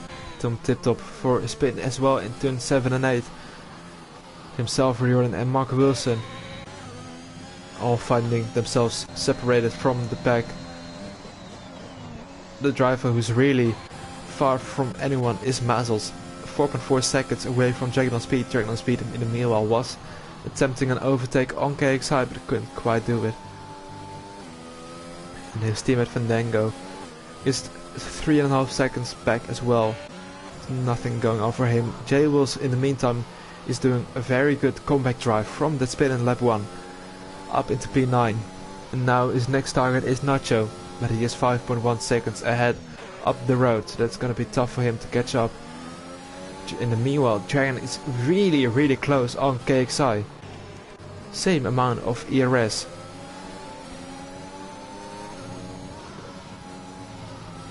That's a warning for the McLaren driver that cut the corner a bit too much. If you pick up 3 of those, it will be a 3-second time penalty. And if that is the case for Dragon, he will have to overtake KXI on track, because at this current moment he can just sit behind them, stay in a 3-second gap, and have a very nice podium position for himself. Same of course applies for Marconi, except it's not a podium position. As J Wills, oh, he went off track. He had such a good comeback drive earlier this lap, I said it. And then the commentators curse strikes again on him. Does he have wing damage? He does. Well, he doesn't have a wing, so wing damage is a big word. But he has to make his way into the pit lane. And he was on such a good drive through the field. But now he has to settle for probably P10 at best. Probably Riordan will jump in, maybe Mark Wilson as well. But those penalties for Mark Wilson will help the Mercedes climb back those positions. Riordan now making his way past, Mark Wilson following soon as well.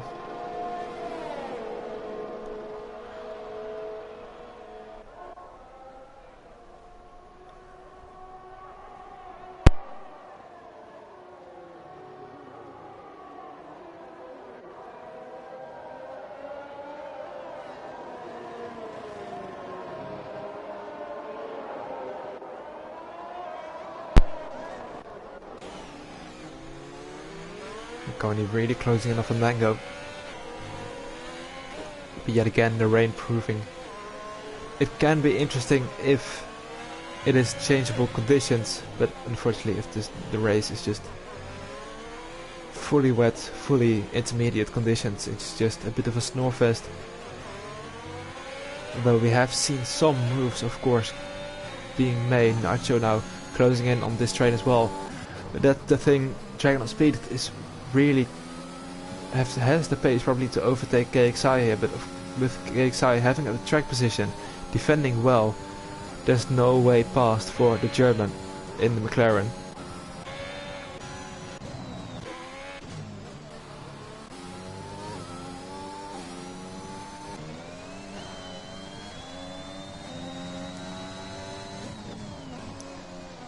Everyone just really having a bit of a Sunday drive, at least most drivers being very separated. AFL just having no one around him. Jordan having no one around him. Mark Wilson having no one around him, and Jay Wills especially having no one around him. Tom Tip-Top as well is very lonely there. And that last McConey picks up a penalty, and that is not only gonna lose him the position compared to Fandango, so he isn't gonna gain one, and he is also gonna lose one compared to Nacho, so that's gonna cost him 2 positions as Fandango gets very squirrely on the exit of the hairpin. And Nacho of McConey is now very close to making the move on the Williams driver. Only 2 tenths behind going into this final couple of chicanes. If the Haas can get a good exit here, maybe it is done and dusted for the move. One mistake then is enough, but Fandango is using his ERS as well. That is just the nature of the wet. Both using ERS, and you can't get past. Although McConey is looking down the inside, but Fandango having the speed to defend that, going slightly off track. It's surely legal, and they touch a bit, but it isn't anything severe in that corner. Especially it is easy to make contact, but they didn't spin out. Both of them didn't. Now McConey and Fandango continuing their battle in turn 4. Does Fandango go for a lunge into turn 5? No, he doesn't. Does Nacho have anything to say? No. He knows both drivers in front have penalties, so no really any point in fighting them. He will inherit that P6 anyway if it keeps it on track within the white lines. Quickiller is beginning to move back on Leon. Was 1 second back, now it is 4 tenths.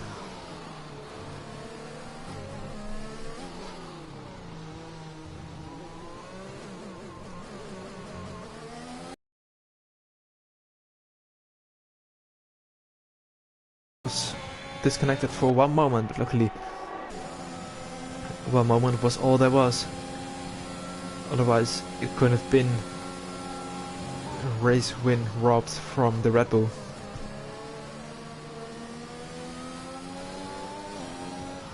Now that McConey has overtaken Fandango, he is driving away, and if he really can up his pace, maybe he can use the Williams driver to get rid of Nacho and pull that 3 second gap. Love to see, of course, all 3 drivers with the CRL tag in front of them, showing how great of a lead this is. Mark Wilson with another 3-second time penalty. This is gonna play in the hands of J Wills. Let's just have a look at the fast lap at the moment. It is gonna go to Dragon on speed. Although J Wills came very close, he did it 27.8, and the Dragon on speed was 27.6. KXI going a bit off track there.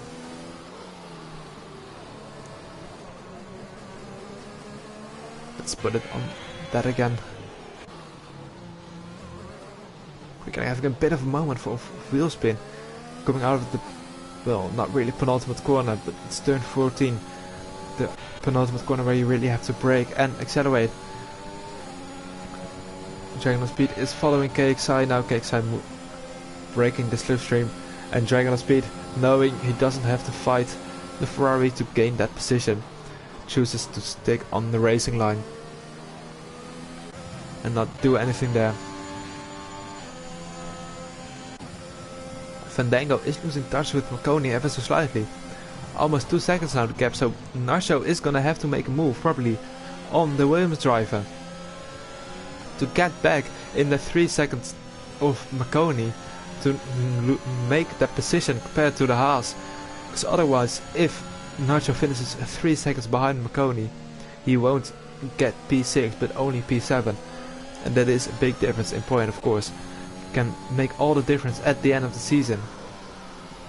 Dragon on speed and KXI following each other closely, but no moves being made anywhere throughout the field. Although we see the cars coming a bit together now.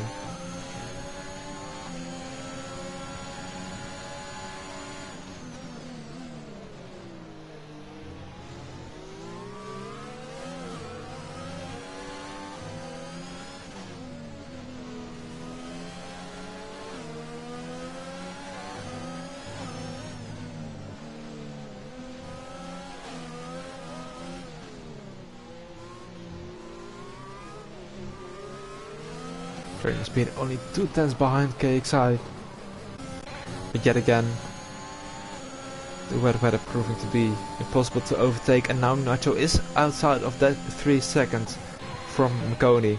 Marconi is rinsing his ERS, so is Fandango, so maybe Nacho isn't out of contention for that P6 yet.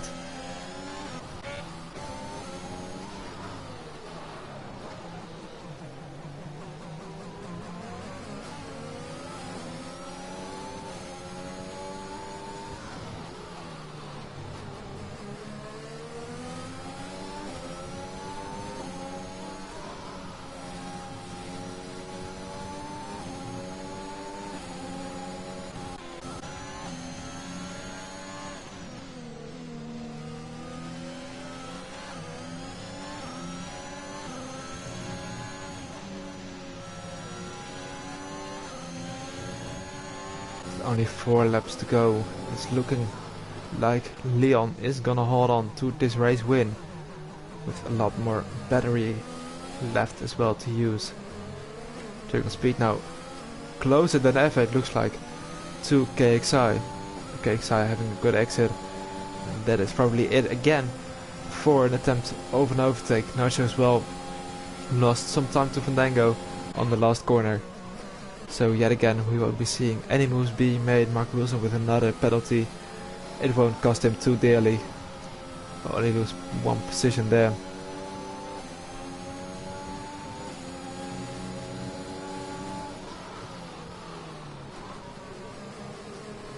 So yet again have a look at the penalties. Mark Wilson and Thomas Tip Top really exploring the track both on and off it. Maybe a bit too much for the stewards' liking. 21 and 12 seconds respectively for those drivers. Fandango having 9 seconds. I think he is just ahead of AFL looking at it. Yes, he is. Tom Tip Top is going to be lapped. Spun out of the hairpin. And there it is. 1 lap for Tom Tip Top. Having not the race he wanted, but of course still scoring points. Fandango now onto 12 seconds, and now AFL is probably gonna get him as well. 9 seconds difference between the penalties and only 6.6 seconds the gap on track. Let's straight back to interval. Nacho with a 3-second time penalty as well, so any hope of him catching Marconi is faded away there as well. He probably has to settle for P7, jumping Fandango on penalties. Still a very good result for the Alpine after crashing out in Q1 alongside his teammate Mark Wilson. Both making up positions, but of course Nacho having a bit more positions gained compared to Mark Wilson.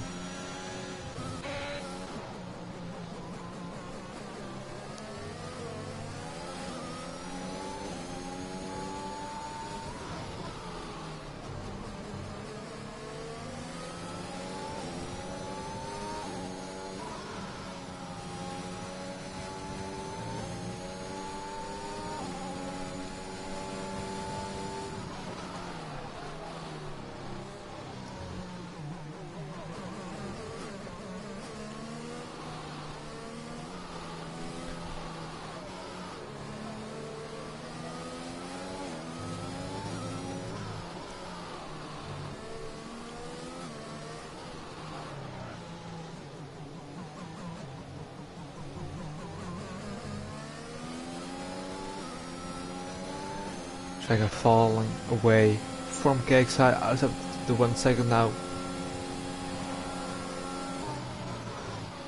We get going very close to the back of Leon, just not making contact luckily.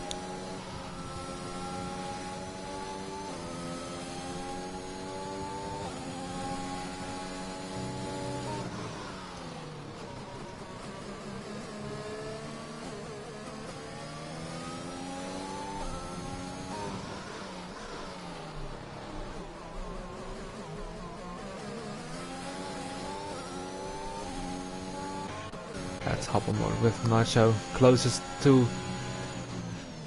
the car in front currently for that Alpine. But of course no moves being made because he doesn't need to.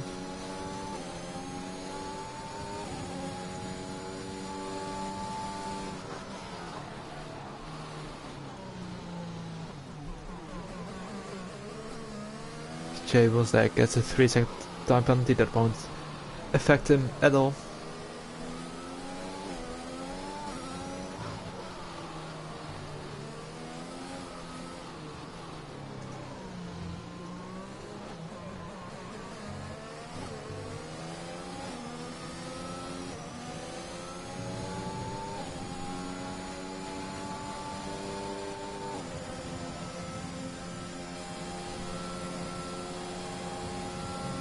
Again, no moves being made as now the last lap has been entered by our lead drivers, now Fandango and Nacho as well, coming across the line to start their final laps.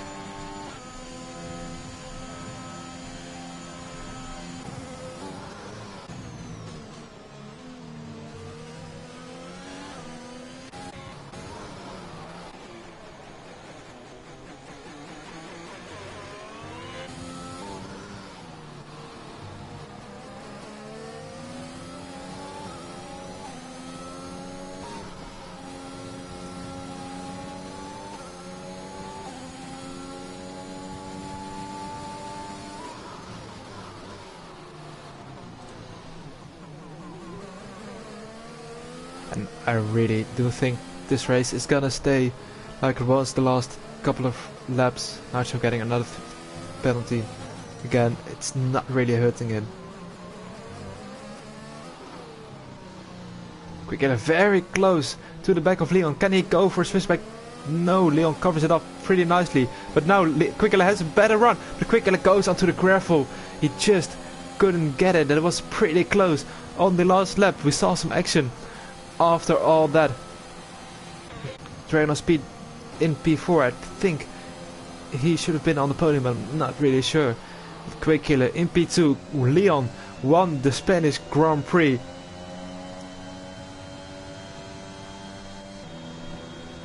and he is now back into P2 of the championship. Nango coming across the line to finish P8. AFL claiming that P8 away from the Williams. Riordan struggling all race long, come home in P10.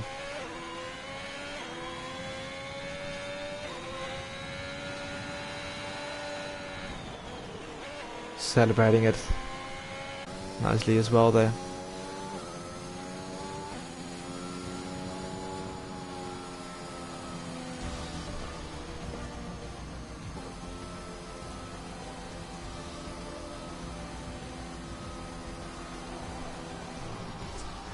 And that is the race done. It was a bit of plain sailing, and sailing quite literally, as the track was very wet all race.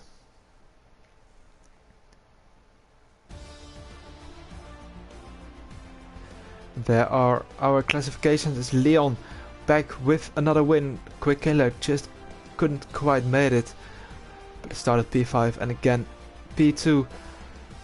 KXI in P3 with Dragon on speed in P4. Metzels P5, Marconi P6, Nacho P7, AFL in P8, Fandango and Riordan rounding up the top 10. Jay was just behind, just outside of the top 10 in P11. Mark Wilson in P12. Tomo Tip Top, the last of the finishers, in P13. Our DNFs were the little one, Katia Leverlon, Rory Huntsman, Murphy and Christopher.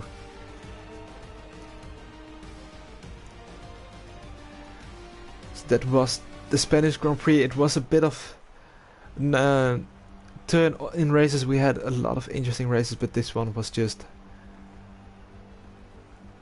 very boring, to be perfectly honest. I will invite the guys for a podium interview quite quickly.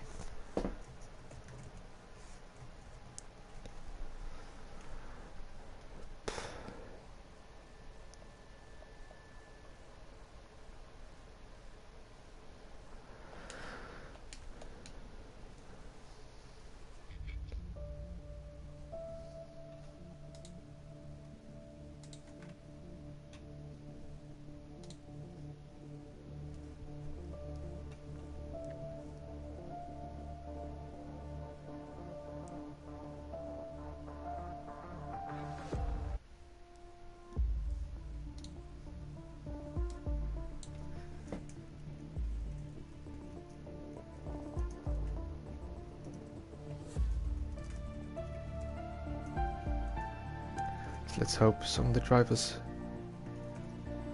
will join for their interview. There we have our first one. Let's wait for the others.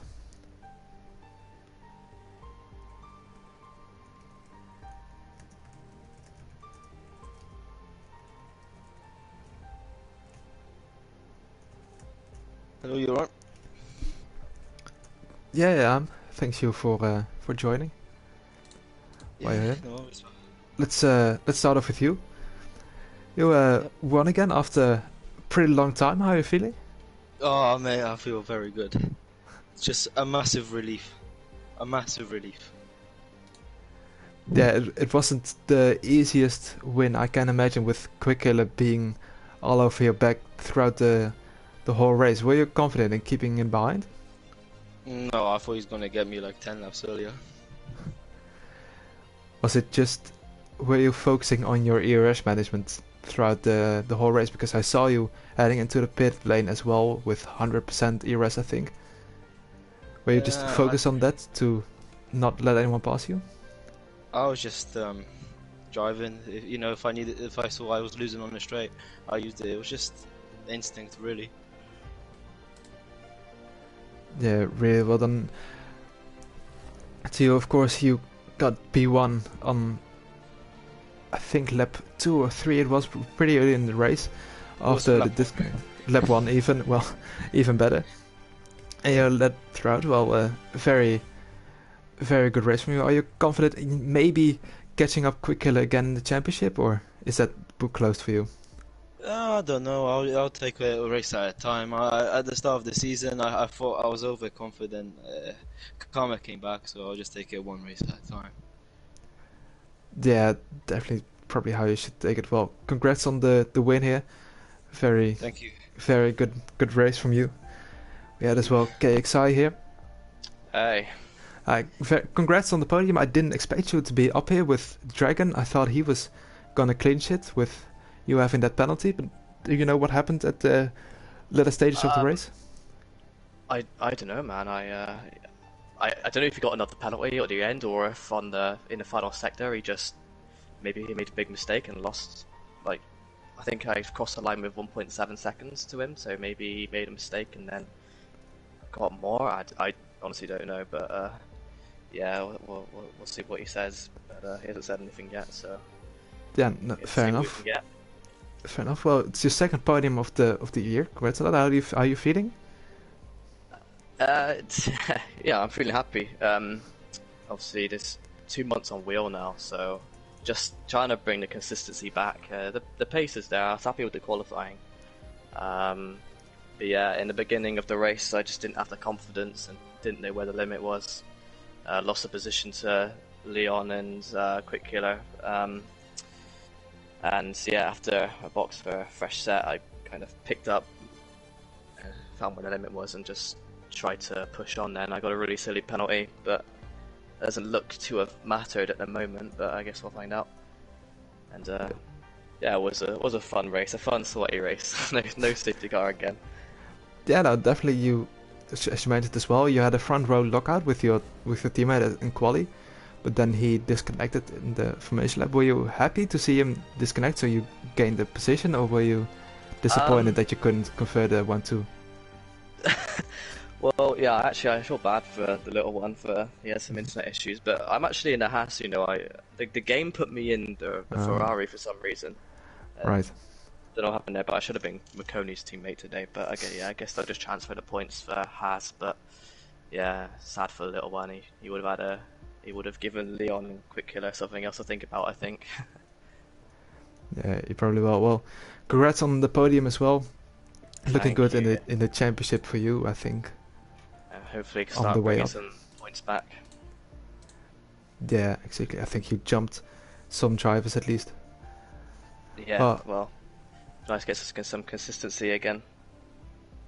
Yeah, you switched to wheel, right? Yeah, I swapped to wheel 20th of Jan, so I'm still learning it. You know, I immediately went to no traction control, so just trying to pick it up really. But yeah, I'm getting there, putting the time in. So yeah, and really, it shows as well with another podium here. Yeah, thanks, man. Right. Yeah, and congratulations, Leon. Good race from you. Yeah, thank you. It was a solid race, mate. I thought you were gonna get me on the undercut. That's what I tried. I had a really poor